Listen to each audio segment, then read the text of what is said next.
Siz uy sotib olmoqchisiz. Nomi chiqmagan arzon uyga kotlovan payti boshlang'ich to'lov qildingiz. Unga 2 yil oyma-oy pul to'ladingiz. Uyingiz endi bitishiga 3 oy qolganda qurilish to'xtatildi. Siz ishongan tadbirkor qamaldi yoki qochib ketdi. Siz esa ham pulsiz, ham uysiz qolib ketdingiz.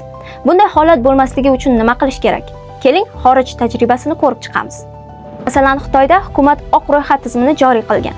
Ishonchli qurilish loyihalariga bitta bank biriktiriladi. Xaridorlarning barcha pullari shu bankdagi maxsus hisobda saqlanadi va faqat qurilish bosqichi tugagach undan pul chiqariladi.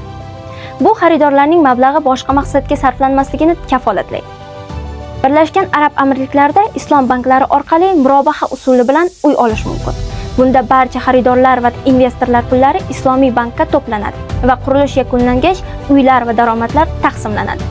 Yaponiyada esa aholiga uy olish uchun uzoq muddatga va o'zgarmas foiz stavkali kreditlar beriladi. Bu orqali bozorda foiz o'zgarib tursa ham siz oylik to'lovingizni oldindan aniq bilasiz va rejalaringizni bemalol tuzasiz. Xulosa qilib aytganda, davlat va bank nazoratidagi bosqichma-bosqich moliyalashtirish davlat kafolati va barqaror foiz stavkalari fuqarolarni ishonchli uy-joy bilan ta'minlaydi.